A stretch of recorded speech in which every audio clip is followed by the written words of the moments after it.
Para a maioria dos historiadores, em 1945 a 1964, o Brasil viveu uma experiência democrática. As eleições de 1945. Em fevereiro de 1945, Vargas se antecipou a seus adversários, marcando as eleições. No entanto, não sendo candidato, tendo somente o Eduardo Gomes e Eurico Gaspar Dutra. Apesar do Dutra não se comunicar muito bem, no dia 28 de novembro, para sua sorte, Getúlio Vargas deu apoio à sua candidatura. Pouco tempo depois, o Dutra seria o novo presidente, por influência de Vargas, com 55% dos votos. O governo Dutra. Em 31 de janeiro de 1946, começava a governar, tendo novos desafios no governo. Um deles sendo a nova Constituição, que foi entregue em 18 de setembro de 1946, tendo grandes características: fim da pena de morte, os próximos presidentes tendo 5 anos para governar, e ter qualquer pessoa, homem ou mulher, maiores de 18 anos, alfabetizados, tem direito ao voto. O seu segundo desafio era posicionar o Brasil no meio da Guerra Fria, onde o governo do Dutra fez uma aproximação aos Estados Unidos, e em 1947 ele rompeu as relações com a União Soviética. Seu outro desafio era desenvolver a economia do Brasil, lançando seu Plano SALT, tendo esse nome para as pessoas entenderem onde eles queriam investir. S de saúde, participando de todos os hospitais. A de alimentos, porém não teve muitos investimentos. T de transporte, investindo em rodovias. E, por fim, E de energia, investindo em usinas elétricas. Eleições de 1950. Em 1950, a disputa pela presidência voltou a lançar Eduardo Gomes e Getúlio Vargas. Assim, dessa vez comentada pela emissora de televisão TV Tupi, de São Paulo, que iniciou suas transmissões em 18 de setembro, tendo Getúlio Vargas eleito pela segunda vez. O segundo governo Vargas. Vargas assume a presidência em janeiro de 1951 e termina em agosto de 1954. Para juntar forças políticas, acabou criando um ministério, considerado conservador, ajudando Getúlio Vargas a governar. Seu governo fez vários investimentos: energia, transporte, salário mínimo. Entretanto, a inflação estava acima dos 10% nos anos de 1952 e 1953. Já que ele fazia tanto investimento, teve que aumentar os impostos, não tendo necessariamente renda para os trabalhadores. Em agosto de 1954, o chefe de segurança do Getúlio Vargas, Gregório Fortunato, foi o mandante do crime para matar Carlos Lacerda, considerado inimigo de Vargas. Mas o Major Rubens Vaz, da Aeronáutica, entra na frente e acaba morrendo, ficando conhecido atentado da Rua Toneleiros. Sendo essa versão a da Aeronáutica, entretanto, havendo várias outras versões sem saber o certo. A certeza é que Vargas teve a imagem manchada, criando toda a campanha contra Getúlio Vargas.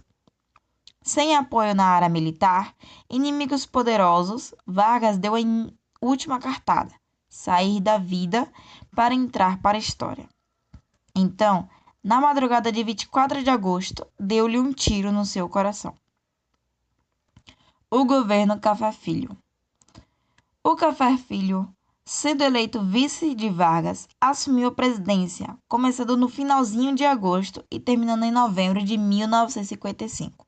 Porém, por causa da doença cardíaca, foi substituído por Carlos Luiz, presidente da Câmara dos Deputados, que governou durante 3 dias. E após as eleições do novo presidente, era Juscelino Kubitschek, JK, o novo governo. O governo Juscelino. A década de 50, sendo muito conturbada pela Guerra Fria, ao assumir o governo em 31 de janeiro de 1956, conseguindo ser eleito com 3 milhões de votos. No seu mandato, ele reuniu vários objetivos, que ele chamou de Plano de Metas, tendo os 5 mais importantes: energia, transporte, indústria, alimentação, sendo a alimentação um resultado frustrante, e educação, sendo o plano que deu certo. Além de entregar uma cidade do zero, o JK entregou Brasília em 5 anos, sendo uma nova capital. O governo Jânio Quadros. O governo de Jânio Quadros começa em 31 de janeiro de 1961, indo até 25 de agosto de 1961, tendo somente 7 meses, conseguindo 48% dos votos, tendo por uma campanha marcada por "Varre, varre, vassourinha, varre, varre a bandalheira, que o povo tá cansado de sofrer dessa maneira". Versos do jingle da sua campanha, existia um baita otimismo para a melhoria da inflação e da negociação externa. Sendo assim, Jânio pediu ajuda ao FMI, conseguindo renegociar a dívida externa. Entretanto, o custo de vida para os brasileiros foi ficando cada vez mais caro. Na política externa, Jânio Quadros lançou a Política Externa Independente. Somente então, em 25 de agosto de 1961, Jânio Quadros renuncia, alegando que forças terríveis haviam forçado ele a renunciar. Achando que o Congresso pediria para ele voltar com algum tipo de poder aumentado, pois não iriam querer a posse de Goulart, o Congresso aceitou o pedido de renúncia sem questionar, e João Goulart teve que voltar da China para assumir o governo. O governo de João Goulart começa em setembro de 1961 e vai até abril de 1964, que começa após a renúncia de Jânio Quadros. Ele foi eleito pelo povo, o que na época era possível eleger presidente e vice-presidente. João Goulart recebeu 4,5 milhões de votos. Já que eles não queriam Jango sendo presidente da República, criaram uma emenda constitucional para que ele, no Brasil, o parlamentarismo tinha um primeiro-ministro, Tancredo Neves. Resumindo, o poder era dividido entre João Goulart e Tancredo Neves. Mesmo esses limites para governar com o objetivo de conter a inflação, criou um projeto chamado Reforma de Base, agrária, administrativa, bancária, tributária, eleitoral, educacional. Porém, com o parlamentarismo acontecendo, essas reformas não dariam certo. Então, em 6 de janeiro de 1963, teve uma consulta popular entre o parlamentarismo e o presidencialismo. Então, começou a segunda fase do João Goulart, a fase presidencialista, tendo seus total poderes de volta, querendo já aplicar a reforma base. Entretanto, elas foram rejeitadas pelo Congresso, assim dando mais dificuldades para o governo de João Goulart. Em 1964, ele fez passeata nas ruas, organizando comícios pelas reformas. O mais famoso foi na Central do Brasil, no Rio de Janeiro, com cerca de 300 mil pessoas para o favor. Pouco tempo depois, a Marcha da Família com Deus pela Liberdade, com marcha só que dessa vez contra o presidente, tendo à frente os governantes Carlos Lacerda, Magalhães Pinto e Adhemar de Barros, tentando derrubar o seu governo.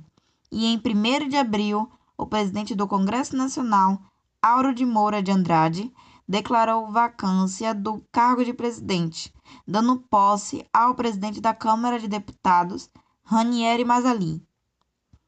Assim, os militares derrubaram João Goulart, sendo o fim da experiência democrática do Brasil.